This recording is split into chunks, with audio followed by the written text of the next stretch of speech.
नमस्कार दोस्तों।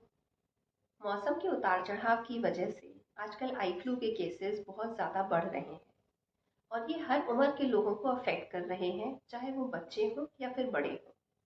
तो आइए आज इस वीडियो में मैं doctor Pallavi Mishra eye flu या फिर कंजंक्टिवाइटिस या फिर पिंक आई के बारे में आपसे बात करूंगी। इस वीडियो को हम कुछ पार्ट्स में या कुछ टॉपिक्स में डिवाइड करेंगे, जैसे कि आई फ्लू होता क्या है, ये कैसे फैलता है, इसके क्या क्या लक्षण होते हैं, इससे बचाव कैसे करें और आई फ्लू होने पर क्या क्या सावधानियां हमको रखनी चाहिए।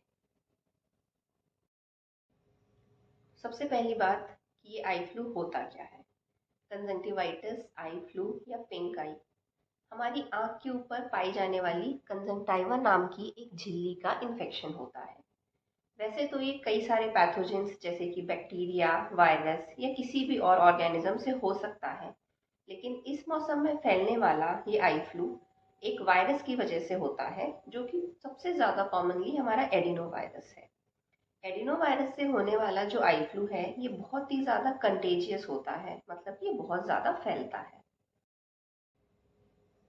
आई फ्लू या कंजंक्टिवाइटिस फैलता कैसे है?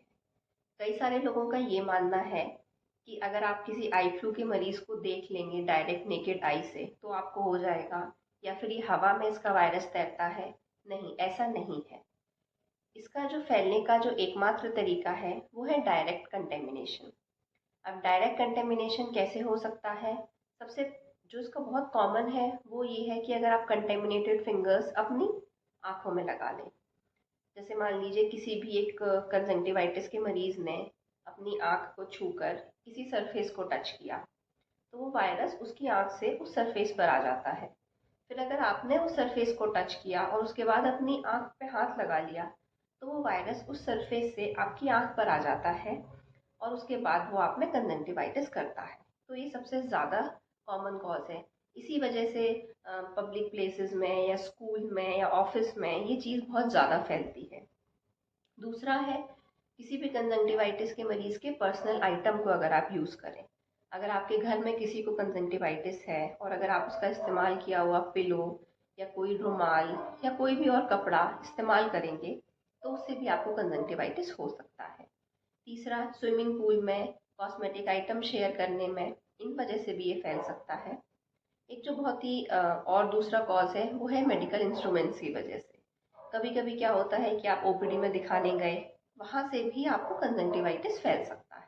अब इस कंजंक्टिवाइटिस के बारे में दो बातें जाननी ज़रूरी हैं। सबसे पहले तो ये कि जब आपको कंजंक्टिवाइटिस के वायरस ने आपको इन्फेक्ट किया, तो उसके 5 से 12 दिन के बाद तक आपको सिम्टम्स आ सकते हैं। और दूसरी बात ये कि जब आपको इन्फेक्शन हुआ तो उसके बाद 2 हफ्ते तक, मतलब कि 10 से 14 दिन तक आप उस वायरस के सोर्स बने रहते हैं। मतलब कि वो वायरस आपकी आंख से शेड होता रहता है, अब चाहे वो टीयर फिल्म के थ्रू हो चाहे वो डिस्चार्ज के थ्रू हो। अब तीसरी बात ये कि इसके लक्षण क्या होते हैं। सबसे पहले तो हमें आंख में गड़न होती है, जैसे किसी ने कुछ मिट्टी डाल दी हो या कोई बालू आंख में चली गई हो। हमारी आंख में लाली होती है, बार बार पानी आता है, कीचड़ आता है, रोशनी देखने में तकलीफ होती है। और कभी कभी अगर कॉर्निया का इन्वॉल्वमेंट होता है, यानी कि अगर हमारी पुतली का इन्वॉल्वमेंट होता है, तो हमें साफ देखने में तकलीफ होती है। कभी कभी हमें रोशनी के चारों तरफ रंगीन घेरे भी दिखते हैं। कंजंक्टिवाइटिस के मरीज जब सुबह सोकर उठते हैं तो बहुत कॉमनली उनकी आंख कीचड़ की वजह से उनकी दोनों पलकें आपस में चिपक जाती है। अगर हम सिस्टमिक सिम्टम्स की बात करें तो बुखार आ सकता है। यहाँ पर आपको गिल्टियाँ सूजी हुई महसूस हो सकती हैं।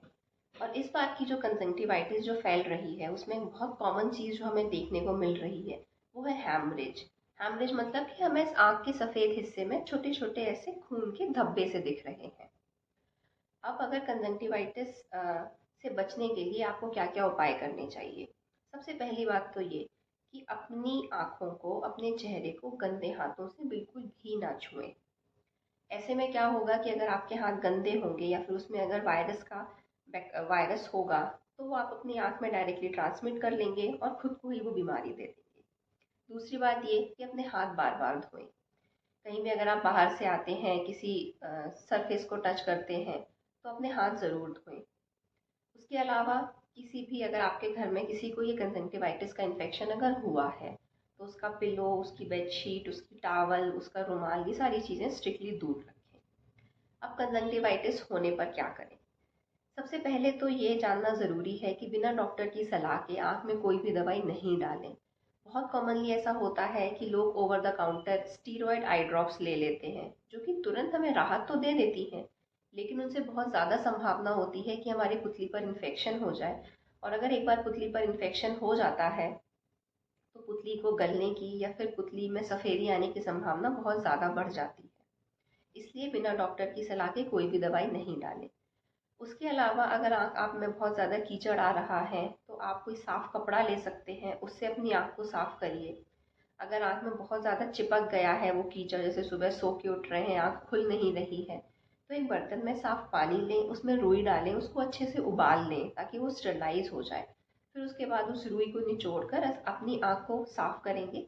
इससे क्या होगा कि जो कीचड़ है सूखा हुआ, वो थोड़ा सा मुलायम पड़ जाएगा और वो आराम से निकल जाएगा।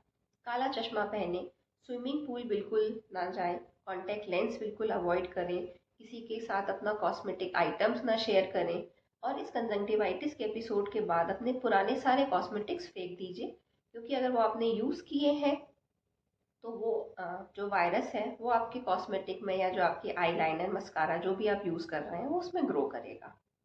अब अगर आपको बुखार है तो आप पैरासीटामोल की ड्रॉप दवाई ले सकते हैं, और बाकी आई ड्रॉप्स के लिए आप अपने डॉक्टर से ज़रूर संपर्क करिए। उम्मीद है कंजंक्टिवाइटिस पर ये वीडियो आपको पसंद आया होगा। मिलते हैं अगले वीडियो में, तब तक के लिए जय हिंद।